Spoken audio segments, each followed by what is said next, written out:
Netflix's Avatar, The Last Airbender live-action adaptation, is just hours away from its official release on the popular platform. Of course, this has us ecstatic and a bit anxious. Although we've seen a lot of content that can put us a bit at ease, especially with the final trailer which was released yesterday, it's normal to be concerned about the show. Keep in mind that, yes, this new show is staying faithful to the original animated series, but it still had some changes made to it for multiple reasons, like adapting to a more modern audience, to accommodate because of the age of actors in subsequent seasons, and whatever other reason they had to make changes. Like we mentioned, yesterday we got the official final trailer for Netflix's Avatar the Last Airbender, which is a highly anticipated series. In this trailer, we got a lot of amazing reveals, and if you want to know what these reveals are or want to see a breakdown of this final trailer, we suggest you watch our last video in which we did just that. There was something that just couldn't escape our minds ever since we saw it in this final trailer, and it's related to Avatar Kyoshi. What exactly is this concern about? Why does it involve Avatar Kyoshi? By the end of this video, we will have all of these questions answered, as we will be looking into how Avatar Kyoshi will change everything in this upcoming series.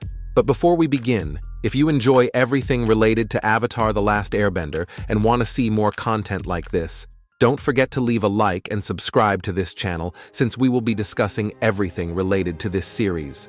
Welcome to the Avatar State. To start things off, we first have to see part of the trailer, so you can have a better understanding on what is our biggest concern about Avatar Kyoshi. Aang, you must master the Avatar state. It can be the ultimate weapon, or it can save your life. As you can see, in these images, we could hear Avatar Kyoshi talking with Aang. What is bothering us about this is the fact that they present Avatar Kyoshi telling Aang that he needs to master the Avatar state because it can be the ultimate weapon, or it can save his life. Why exactly does it bother us? There are actually multiple reasons why, so let's dive into them, shall we? Let's start with Kyoshi's words. Like we mentioned, she tells Aang that he needs to master the Avatar state because it can be the ultimate weapon, or it can save his life. If you've watched the original animated series, in Season 2, Episode 1, which is entitled The Avatar State, Aang and the rest of Team Avatar arrive in the Earth Kingdom to begin his earthbending training. But General Fong convinces Aang that all he needs to do is master the Avatar state in order to defeat the Fire Lord. As they try multiple methods to force Aang into the Avatar state, and of course they fail, this is because by this time Aang can only enter the Avatar state reflexively. What does it mean when you enter the Avatar state reflexively? This is when the state activates, without the Avatar calling on it.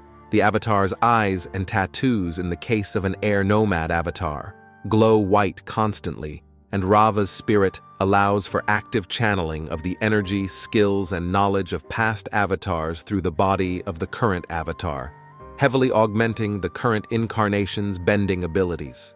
The state works this way almost exclusively when it is triggered as an instinctive, unconscious reaction, a defense mechanism for when an avatar's physical capabilities would be insufficient to confront the current threat, or in situations of extreme emotion, specifically rage and sorrow. When the state is triggered this way, the current avatar has little to no control over the performed actions and may retain little to no memory of what happened, though this is not always the case. What does this have to do with Avatar Kyoshi, you may ask? We're getting to this. Don't worry.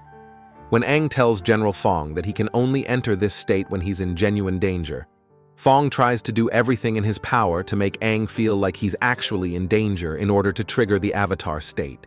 It isn't until he starts sinking Katara into the ground that Aang enters this state, and Avatar Roku shows up to teach Aang about the Avatar state. He explains that the Avatar state is a defense mechanism designed to empower him with the skills and knowledge of all the past avatars. He continues by saying that the glow is a combination of all his past lives focusing their energy through his body. Roku also mentions that, while in the Avatar state he is at his most powerful, but also he's at his most vulnerable because if he is killed in the Avatar state, the reincarnation cycle will be broken, and the Avatar will cease to exist. Now compare Roku's words to what Avatar Kyoshi said in the trailer. There's a pretty big difference, right? Why exactly did Kyoshi's dialogue get changed, and how did the Avatar state go from being a defense mechanism to an ultimate weapon? We believe it was just poor writing. Maybe they tried to rephrase Roku's words, and it just came out wrong.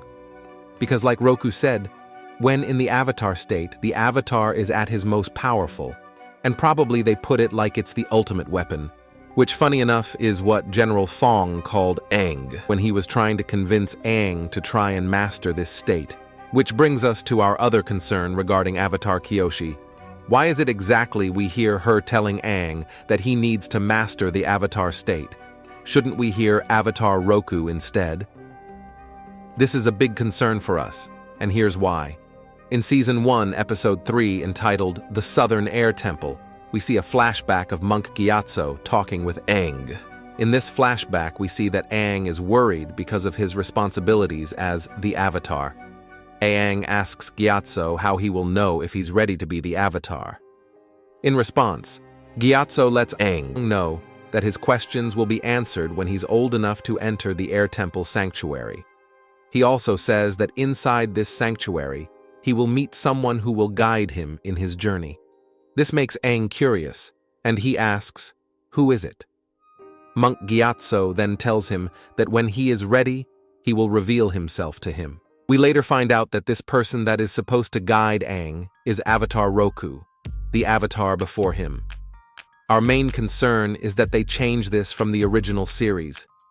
Is it really that bad that Avatar Kyoshi replaces Avatar Roku as Aang's guide? To us, it is.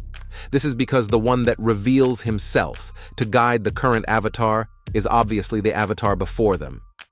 We also see this in the sequel, The Legend of Korra, where Aang is Korra's guide. The cycle is there for a reason, so why break the cycle from the original series just to appeal to a modern society? Netflix is known to do this type of things, and we surely hope that this isn't one of the big changes. Like we mentioned in our last video, Avatar Kyoshi is a badass, and there's no doubt about it. But this is something that we consider that hardcore fans wouldn't enjoy, especially with the changes that we've seen so far, because believe it or not, Kyoshi's words in the final trailer really bothered some of us. Tell us, what's your opinion on this? Did we miss anything? Thanks for watching the video. Remember to leave a like and subscribe if you want to see more content like this.